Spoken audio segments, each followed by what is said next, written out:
When the host tried to corner Obama about foreign policy, the ex-president's genius response flipped the script instantly. The stage was set. A sleek, high-tech television studio beamed live to millions across the globe. The polished glass desk reflected the harsh glare of the studio lights, and behind it, an enormous screen displayed the bold headline, "Obama's Foreign Policy Failures? A Live Debate."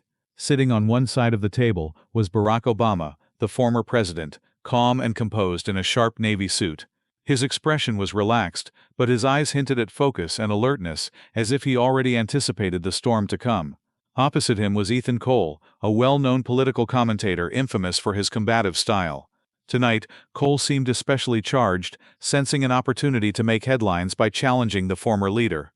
"Mr. Obama," Cole began, his voice dripping with forced politeness, "many Americans and frankly citizens around the world still blame your administration for the chaos that followed in the Middle East, for the rise of extremism, and for leaving America's allies confused and abandoned.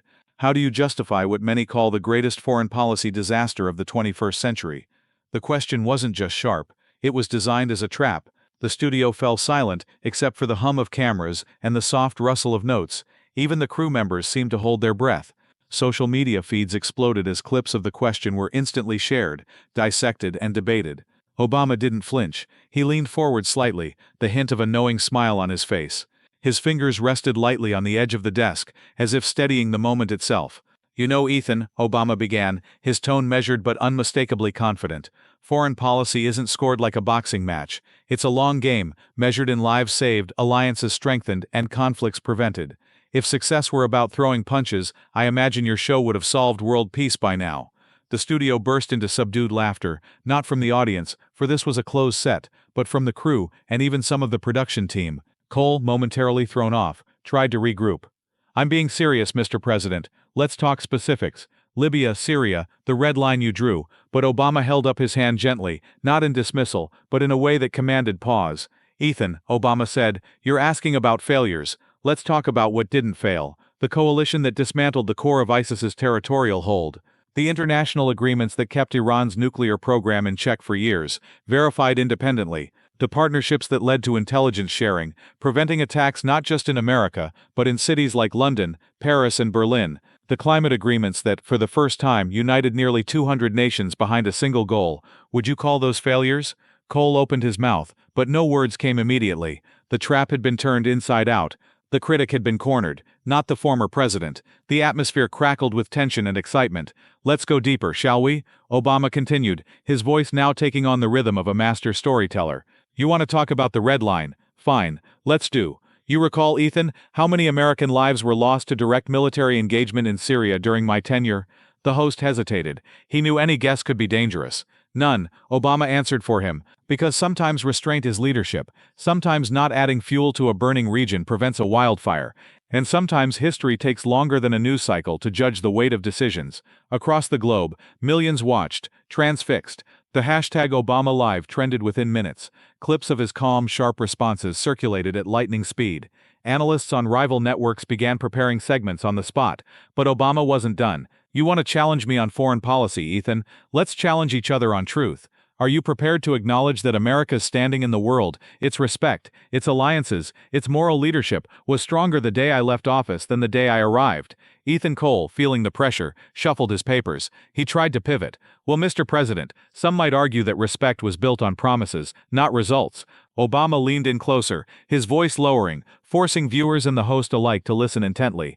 "And some might argue that breaking promises, betraying allies, or abandoning diplomacy for bluster is the surest way to lose that respect. But I'll leave that to the historians." The show's director, watching from the control room, whispered to the technical crew, "He's owning this. We're not cutting to commercial. Not yet." Cole made one final attempt. "Okay, Mr. President, if you had to name your biggest foreign policy regret, what would it be?" For the first time, Obama paused, not because he was unsure, but because he wanted the moment to land with sincerity. "My regret," he said finally, "is that we didn't do more to heal the divisions at home that weaken us abroad. Because, Ethan, America's strength isn't just in our military or our alliances, it's in the unity of our people, and that's where the hardest battles always are." There was no comeback to that. The host knew it, the viewers knew it. The moment belonged to Obama. and somewhere in the silent pause that followed, a truth settled over the studio. This wasn't just an interview, this was a masterclass in leadership under fire, delivered live to the world. The room's atmosphere had shifted entirely. The host, Ethan Cole, usually so confident in his ability to control the narrative, now found himself subtly but undeniably outmatched. Viewers around the globe could sense it. The chat feeds on streaming platforms flooded with comments praising Obama's poise. Masterclass in diplomacy. He's dismantling the host's arguments live. This is how a leader answers under pressure. The camera operator instinctively zoomed in, framing Obama's face in a tight shot. The ex-president's expression was calm, yet focused, his eyes conveying both warmth and steel. He wasn't just answering questions, he was reclaiming the conversation. Sensing that his usual tactics weren't working, Ethan Cole tried a different angle. His voice softened, his words framed as if seeking common ground.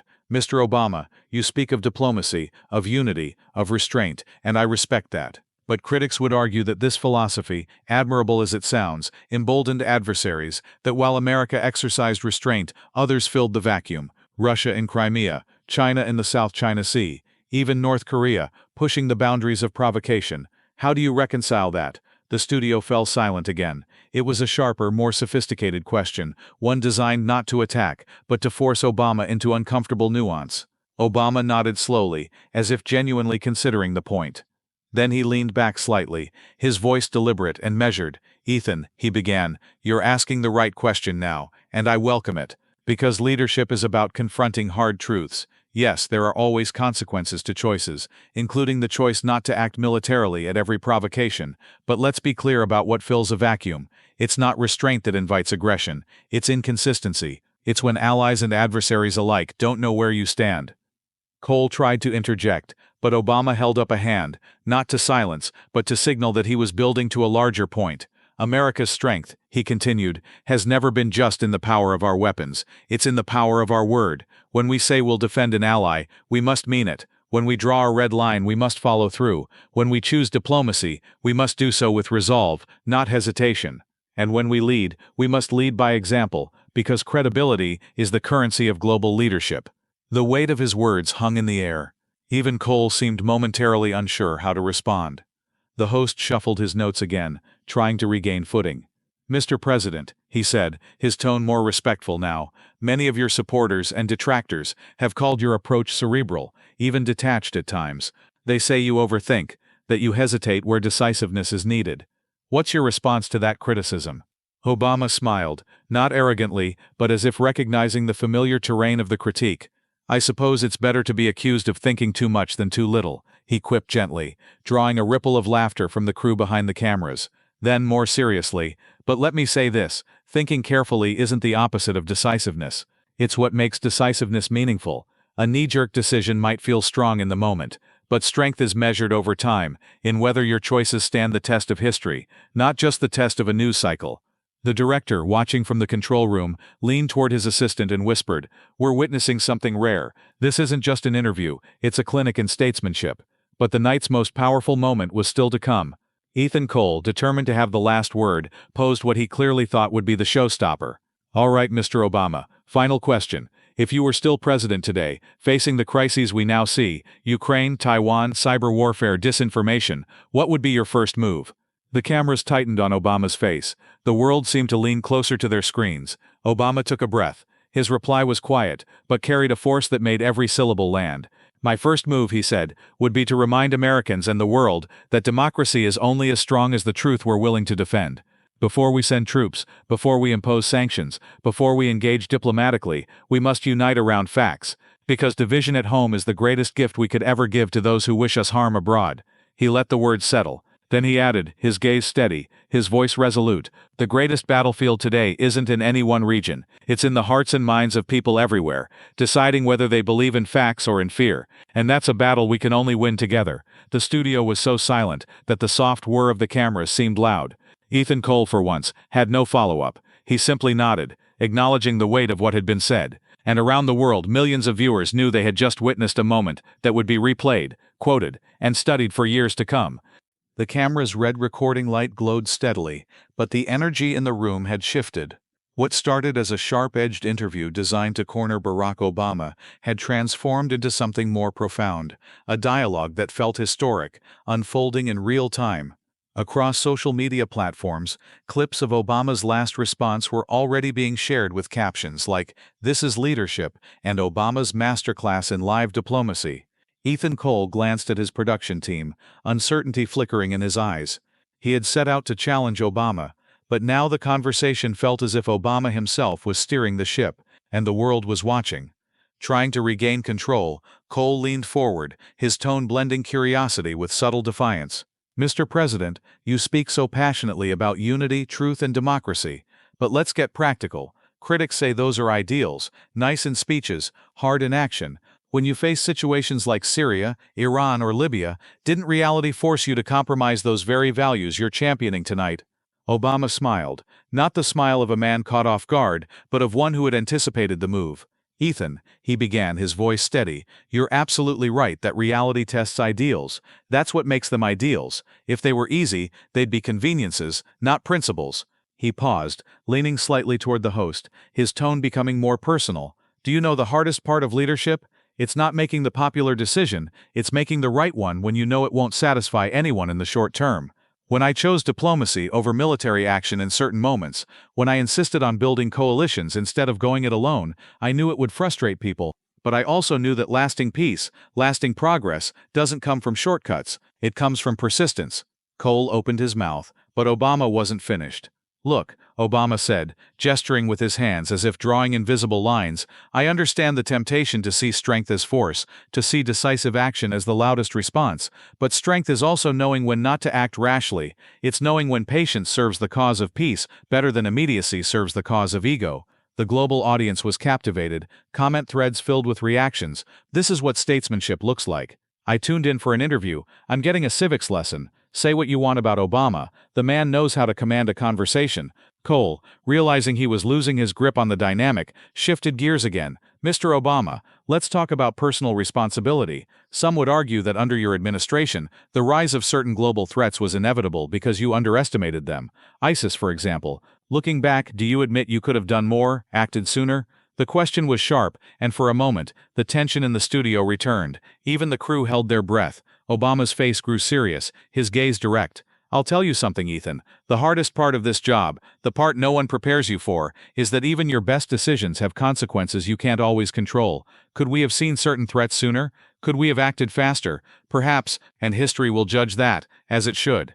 He paused, his voice softening slightly. "But leadership isn't about being flawless, it's about learning, adjusting, and doing better, every day, and I take full responsibility for every decision made on my watch, the ones that worked, and the ones that didn't, because that's what the job demands." The candor in his voice silenced any inclination for Cole to interrupt. For a moment, the host simply sat, absorbing the gravity of the response.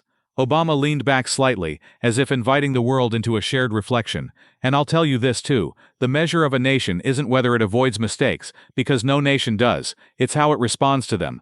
Do we hide from our missteps, or do we own them and strive to be better?" The director in the control room whispered to his assistant, "He's turned this into his stage. Cole's just along for the ride now." Cole tried once more to inject control into the exchange. "Mr. President, with all respect, people watching want more than reflection. They want to know in today's world, what's the immediate action you would take to restore America's standing globally?" Obama didn't hesitate. His answer was firm, direct. "Restore truth, at home and abroad, because without truth, there's no trust. Without trust, no partnership. And without partnership, no progress. That's where I'd start. That's where we must all start." The cameras kept rolling, but in that moment, the world felt as if it was standing still, hanging on every word. The atmosphere in the studio was electric. Every corner of the set seemed to hum with the tension of the moment. Barack Obama had not only regained control of the narrative, he had completely redefined it. Social media feeds were flooded with comments, hashtags like Obama Masterclass and Global Leadership Live trending across platforms in multiple languages. Ethan Cole cleared his throat, determined to salvage the interview, or at least steer it back toward his original objective. He glanced down at his notes, the carefully prepared questions that now felt insufficient against the sheer weight of Obama's presence. "Mr. President," Cole began again, forcing a polite smile that didn't quite reach his eyes, "your eloquence is undeniable. But critics say speeches don't stop wars, they don't feed families, they don't bring back lost jobs. At what point does rhetoric fall short of results? Obama studied the host for a moment, the silence almost as powerful as any words. Then, with the calm authority that had become his trademark during this interview, he leaned slightly forward. You know, Ethan, I appreciate that question, because it gets to the heart of leadership itself. Words alone, no, they aren't enough, but words shape vision, vision shapes policy, and policy, when guided by the right principles, creates change. He let that sink in, his gaze steady on the host.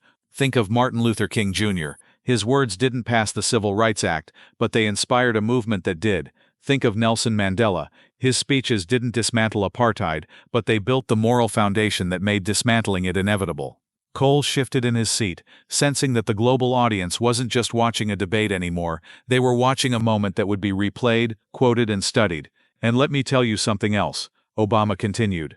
I've signed laws, I've negotiated treaties, I've given orders that sent young men and women into harm's way, and I can assure you, every action started with an idea, with the articulation of what kind of world we want to build.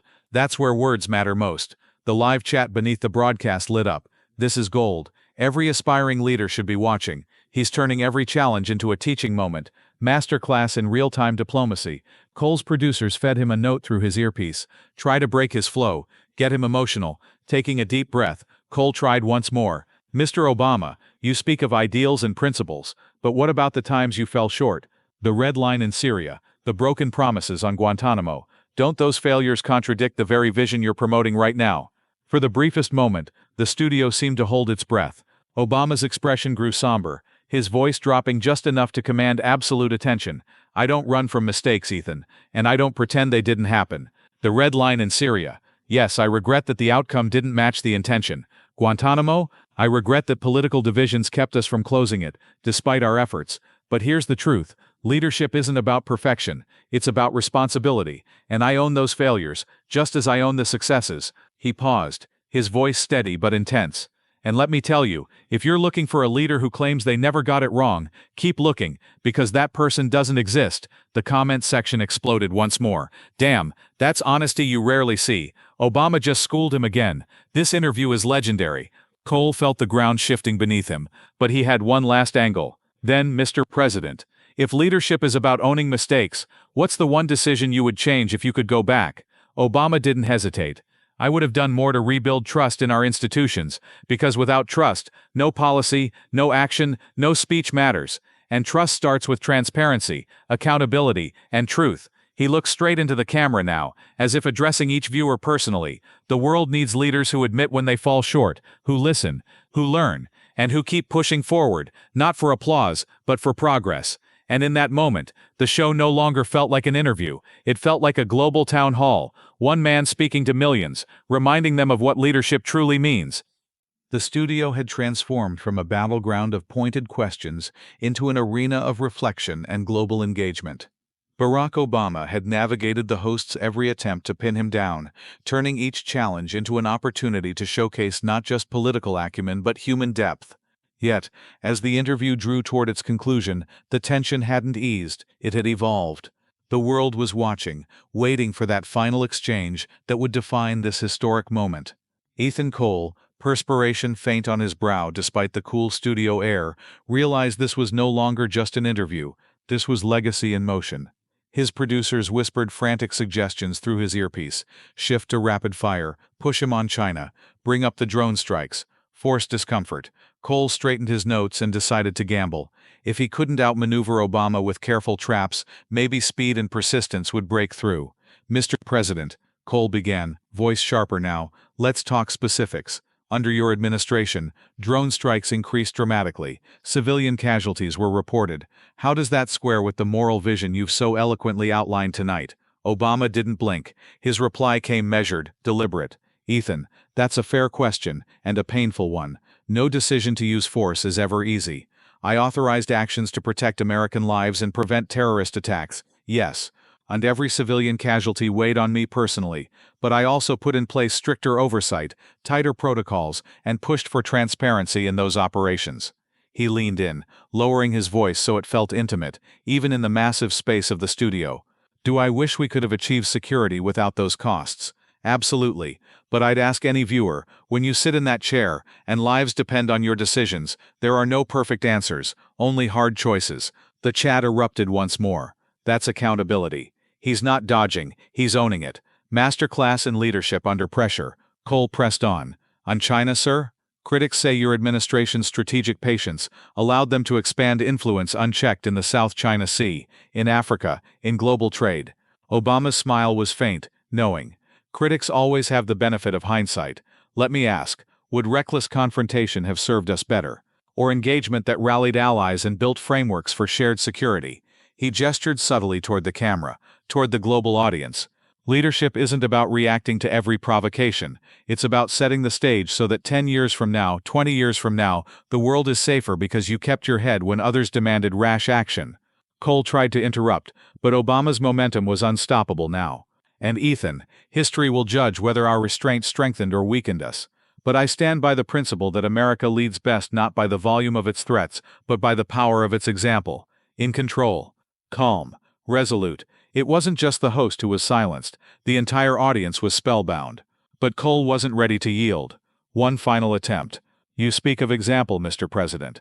But what about the polarization left behind? What about the divisions that seem deeper than ever? Obama inhaled slowly, as if drawing strength from the gravity of the question. That, Ethan, may be my greatest regret, that I couldn't bridge those divides more fully, that I couldn't heal the fractures that dark money, media distortion, and political tribalism had widened. His voice dropped to a near whisper, though the microphone carried every word with crystalline clarity. But the work of uniting a nation, that's not the job of one man, that's the job of all of us. And if tonight reminds us of anything, it's that respectful dialogue, even in disagreement, is where healing begins. The screen behind them flickered as global comments poured in. This is what leadership looks like. I wish our politicians spoke like this. Obama isn't just answering, he's teaching. Cole finally let the silence stretch. For a moment both men sat, not as adversary and guest, but as participants in a dialogue far bigger than either of them. Then the host leaned back slightly. Mr. Obama, I think the world needed to hear that. Obama's expression softened. And I think, Ethan, the world needs to keep having conversations like this, not just with presidents or journalists, but around dinner tables, in classrooms, in communities, because that's how democracy survives. That's how we build trust again. The production team, realizing the magic of the moment, extended the broadcast time, allowing the conversation to flow naturally. Cole, shedding the last remnants of his combative posture, shifted to a more sincere tone. If you could leave our viewers with one thought tonight, Mr. President, what would it be? Obama paused, letting the weight of the moment settle. Then, with a quiet intensity that seemed to reach through the cameras into every home, every device streaming the event, he spoke. Don't give up on each other. Don't give up on the idea that we can build a world worthy of our children. And don't mistake loudness for strength. Real strength, the kind that changes history, comes from listening, from learning, and from lifting others up, not tearing them down. The closing credits began to roll, but neither man moved immediately. The studio was quiet, except for the soft hum of equipment and the distant applause from production staff. When the feed finally cut, Cole turned to Obama, extending his hand. Thank you, sir. That was something else. Obama shook his hand firmly. Thank you, Ethan. It's conversations like this that remind me why dialogue matters. As Obama exited the studio, the world continued to buzz, not just with the aftershocks of a powerful interview, but with a renewed hunger for the kind of leadership that inspires, challenges, and uplifts.